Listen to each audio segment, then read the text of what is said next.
pride is the thing that can disqualify us from some of the greatest things in our life. But the cure, the antidote to pride is humility.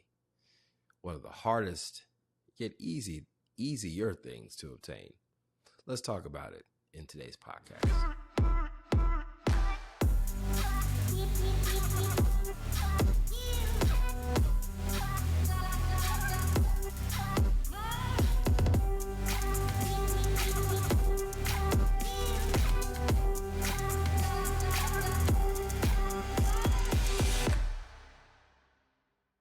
Hey everyone, it's Ryan. Welcome to Shifts and Ladders. I'm so excited that you're able to be with me today. We're going to continue the conversation regarding pride, and the opposite of pride is actually humility. And before we get into it, I'll do a quick recap of what we talked about in regards to pride in the previous podcast. Pride is really keeping you as the center of every major impactful thing that has taken place. And because of your contribution and because of your presence, you think that you are in control of your life. And I gave a couple of examples of particularly from the Bible, but also from personal life and experience of how pride has done the exact opposite of what we have intended to do. And God deals with that. We talked about it in Proverbs 16, verse 18. It says, pride comes before destruction, a haughty spirit before a fall. And again, it's one of the most challenging things to consider because pride is one of the sneaky things. It could be masquerading as self-confidence, or it could be masquerading as being quote unquote lowly, where you have withdrawn yourself and your expertise and not given what you have as a way to serve other people. You've kept yourself isolated. Therefore, your experiences, understanding, knowledge, and wisdom that you have gained is kept for yourself, not to be of service to other people. So that is a quick synopsis of the last podcast. But I do want to talk about humility. I'm going to start with a personal story in regards to humility. In my football career, there's ways that individuals have, in many cases, been. This is a lesson in pride and humility, which I probably should have started with in the last pod, but I'll just talk about it now. One of the biggest challenges I had when I was playing football in college is pride. And one of the hardest things, and actually one of the easier things that pride actually does, is it actually isolates you from other people. It basically says you don't need anyone. Pride, and in some way, shape, or form, you think that you don't need anyone. You don't need any relationships. You don't need any friendships. You just create a sense of, I'm on my own. I don't need anyone, and no one will really need me, but it's me against everyone. And I had two instances of this in my career and in my time in college. One was I went on my trip to visit the University of Miami, not Florida, but Miami of Ohio. And one of the things that the strength and conditioning coach told me at the time was that I needed, in order to earn my scholarship, because I was a preferred walk-on. I eventually gained it. But one of the things he said was that you need to have a chip on your shoulder. And I took that as no one's my friend. I need to come in and basically do the work without having anyone around me, because it's me versus them. And it came off as being a bit egotistical, because when you're new, you don't know anything. You have an idea, But the reality is, I've never been in college. Hadn't never played at that speed or, again, I'm 18, 19 years old, and my teammates, at least the ones that are graduating, are 23, 22, 23 years old, getting ready to uh, go into professional career or the NFL in some cases. And one of the big things I didn't realize was that uh, to think that I didn't need anyone to coach me or to pull me off to the side and say, hey, man, look, there's some things you want to learn before you get out here. I wasn't really hearing it. And that was, I learned the hard way through some conditioning activity. And the other part of it is that I didn't actually, this is a byproduct of not having humility. I missed out on a lot of friendships. I got some great, amazing friends. Let's not get it twisted.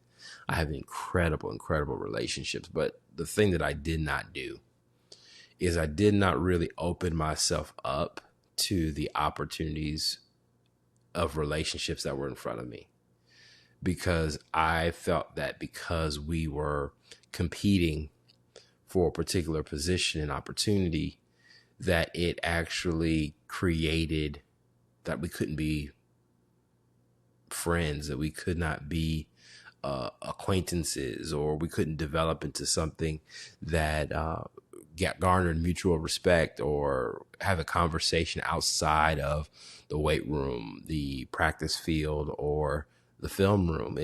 I never really took the opportunity to get to know folks outside of those occupations, or I would say occupation, but outside of those areas that we had in common. And I never spent additional time until the end of my career and the end of my college time did I really start to spend time with them and say, like, man, I wish I'd spent more time with them. I only had a year left, or 6 or 7 months. Some of them are graduating in the winter time and some in the fall. And I realized, I was like, man, I missed out on opportunities because I was just so self-absorbed in what I wanted. And again, did we end up having probably good relationships? Yeah, like we could call them or we can connect and, have some good moments and conversations. However, the depth of those conversations I missed out on because I was not willing to humble myself and be like, you know what? I'm playing my role. I'm playing in my position. I'm doing the best I can. If the person's better than me, then they're better than me. And that's okay. And that's okay. But pride will create and actually tell you that you don't need anyone, and you can do it yourself, and you can create your own opportunities, and you can manage all the expectations, and you can do anything without anyone. You can be who you'd like to be, and you don't need anyone's help to give you the opportunity. And those were things that, for good reason, disqualified me from being somebody's friend and garnering relationships. So I'm going to talk about this in the context of scripture, because I think it's super important, because you really cannot be elevated to any level of leadership, any level of stewardship, if you are not willing to be humble. And it is difficult for us, particularly those who are in levels of competition or want better out of their lives, because we feel like there isn't enough available, which is a scarcity mindset. And when scarcity mindset comes in, you end up becoming like Katniss and all the competitors in the Hunger Games. There's only so much that is available and so many people that can survive. So you end up utilizing, weaponizing your giftings, your skill sets, even some relationships to get position to protect yourself. And that doesn't help anybody. It causes more damage than anything. And in the Bible, and this is, let me talk about pride one more time, and then I'll get into humility a bit. Pride is actually probably one of the sneakiest sins that we get into, because we can quickly think that we know enough information, or we've had enough experiences, or we lived long enough, or whatever the case is. We know enough that it can really undertake us and take our legs out, because God's response to pride is humbling. And in all cases, and I would say in many cases, humility is not something that we want God to implement.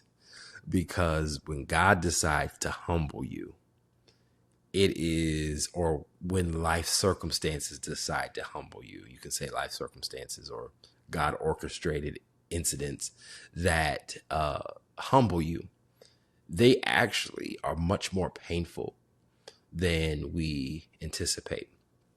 So I would say, in some of my study here, humility is spoken about 80 to 90 times in the Bible, specifically the word humble or humility, from the Old and the New Testament combined. One in the Hebrew, one in the Greek, both ways in the text. And the challenge about it is, in the context of it, every time humility is talked about, it is talked about humbling yourself.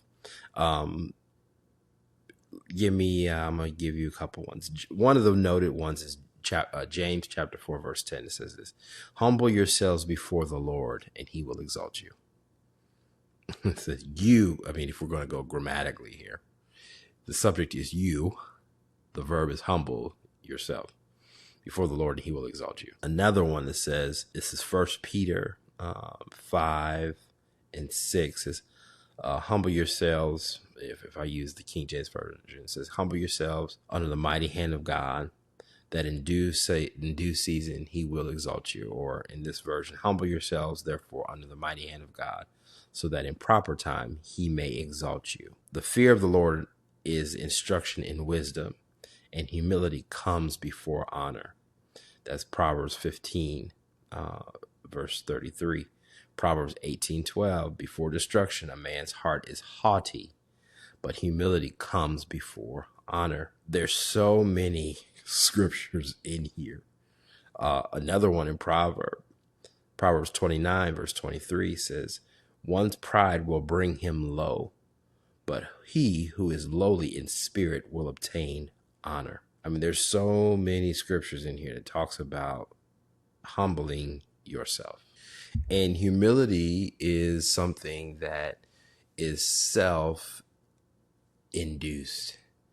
You have to have the self-awareness to know that you don't know everything. And it is not your responsibility or capability to do everything. There are areas in, I would say in business, that I've experienced, especially when it comes to growing in a business. Most of the time, people think that they can grow because they decide to do more. Now, granted, I recognize taking initiative is extremely important. However, there is a level of overreaching your capability because you think you can do it and you don't need anyone. Yeah, sometimes early on you have to. But as you start to grow, your ability to do everything actually starts to diminish. And you start finding people that have expertise in specific areas. And because they have that area, they may be better than you in specific areas. It actually relinquishes the pressure off of you.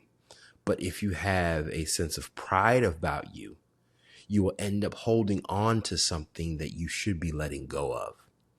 And if you hold on to it too long, you can essentially disqualify yourself because now that season that you were in is no longer available for you to hold on to. So you could be like one of those people that, and again, I'm one of those folks too, but like you look back at what you used to do when you were growing up, or when you were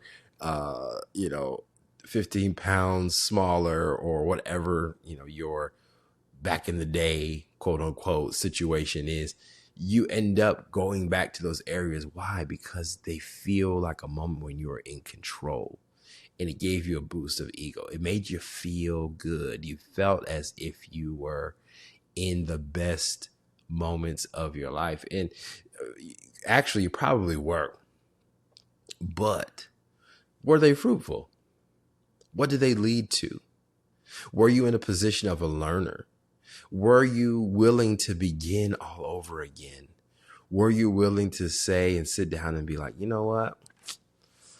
All right, I'll sit down and I'll learn and I'll deal and I'll report to such and such.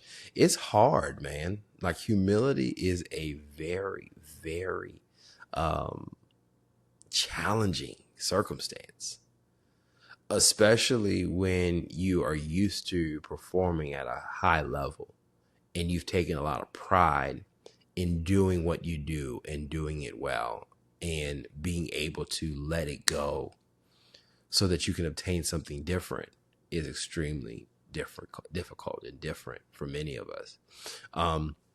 There is a proverb. I'm trying to remember it off the top of my head. I'll put it in the show notes, but it is best to be asked to be called up to a position of honor than it is to be asked to sit down from that place of honor.